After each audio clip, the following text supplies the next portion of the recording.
Qual é o papel dos avós na família moderna? Não vale dizer que é só fazer bolo e contar histórias, hein? Na família moderna, os avós continuam sendo figuras essenciais, mas cada vez mais diversos nos seus estilos, atitudes e formas de amar. Eles não são mais apenas os sábios do passado, mas participam ativamente da vida dos netos, trazendo afeto, apoio, humor e até um toque de rebeldia. E a gente vai te provar isso com alguns exemplos que você com certeza já viu por aí. Essa variedade toda é refletida na literatura, na TV e no cinema. Quem não se lembra do seu Floriano, o avô de A Grande Família, que adorava provocar os parentes, jogar cartas e espiar os vizinhos? Um verdadeiro avô travesso. Já a Copélia, de Toma lá da cá, que se recusa a ser chamada de avó, mostra que idade é só um número. Ela é divertida, ousada e super descolada. Por outro lado, temos o lado acolhedor das avós, que aquecem o coração. Como a Dona Benta, do sítio do Pica-Pau Amarelo, que além de contar histórias inesquecíveis, fazia quitutes com carinho. A vovó Juju, do desenho Irmão do Jorel, que representa aquela avó super protetora, engraçada e cheia de amor, que não deixa ninguém sair sem levar o casaquinho. E claro, quem cresceu assistindo Looney Tunes conhece a vovó Granny, sempre cuidando do Piu-Piu e enfrentando o Frajola com coragem e doçura. Essas representações mostram que os avós, na vida real ou na ficção, assumem muitos papéis. São confidentes, protetores, companheiros de brincadeiras, contadores de histórias e também os mais engraçados da casa. Em qualquer versão, clássica ou moderna, avós são pontes entre gerações e pilares afetivos da família. Mas afinal, para entender o papel dos avós no sistema de relações familiares, é necessário entender o que é envelhecer.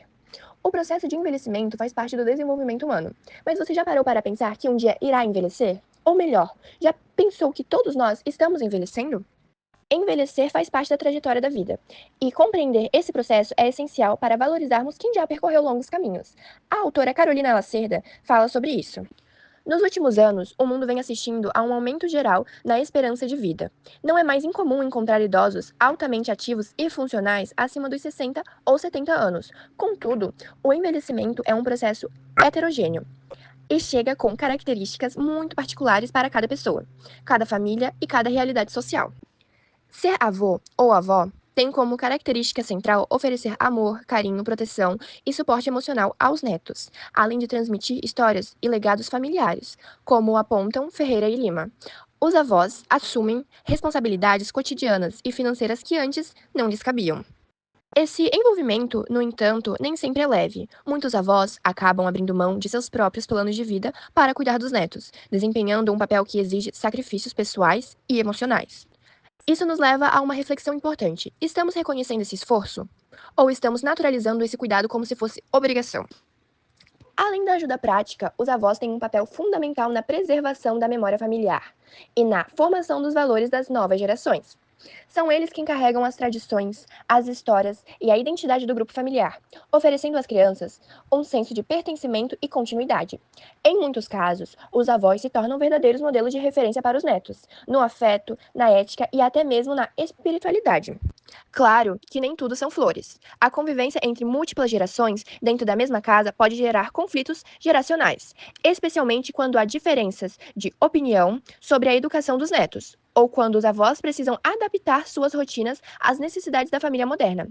Esses combates, porém, também podem se transformar em oportunidades de crescimento mútuo, quando há escuta, diálogo e respeito.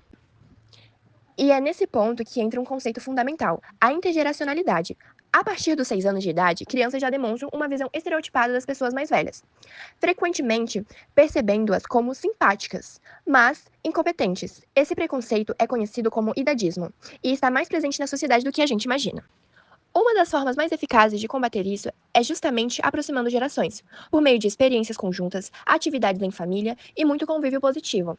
A relação entre avós e netos tem um papel central nesse processo. Segundo estudos, a convivência frequente com os avós contribui para reduzir o preconceito relacionado à idade, fortalecendo os vínculos familiares e criando uma visão mais empática sobre o envelhecimento. Crianças que crescem próximas dos avós tendem a contribuir percepções mais positivas e duradouras sobre essa fase da vida. E tem mais, essa convivência intergeracional também tem impactos profundos no desenvolvimento das crianças, como aponta o artigo de Silva e Silva, publicado na Brazilian Journal of Development. Essa relação ajuda a desenvolver comportamentos pró-sociais, empatia e valores de respeito. Os avós não são apenas figuras de cuidado, mas espelhos afetivos que fortalecem a identidade familiar dos netos, contribuindo para sua formação emocional e social. Essa relação é marcada por afeto, confiança e trocas complementares que beneficiam ambas as gerações. E mais do que isso, aposta-se nessa convivência como forma de combater o idadismo e os conflitos geracionais dentro e fora da família. Em um mundo cada vez mais veloz e individualistas, os avós continuam sendo uma presença de acolhimento, memória e equilíbrio. Eles nos lembram de onde viemos e nos ensinam a olhar o futuro com mais sabedoria e empatia. Valorizar os avós é valorizar nossa história, nossa cultura e também nosso futuro. Que tal olhar com mais atenção para os idosos de sua vida e se perguntar: o que eu posso aprender com eles hoje? Realizamos uma breve entrevista com a avó de uma das integrantes do grupo, que se fez muito presente na sua vida. Perguntamos o que ela sentiu quando se tornou avó, e a resposta foi que foi uma felicidade muito grande quando teve o primeiro neto, que já faz 32 anos, mas sempre se lembra com muita alegria desse momento. A segunda pergunta foi: o que significa para você ser avó? E ela respondeu que é como ser uma segunda mãe. E a terceira pergunta foi: o que você acha que os jovens podem aprender com os mais velhos? E ela respondeu que podem aprender a ter mais respeito com os pais, professores e também com os idosos. E a quarta e última pergunta foi: que conselho você deixaria para as próximas gerações?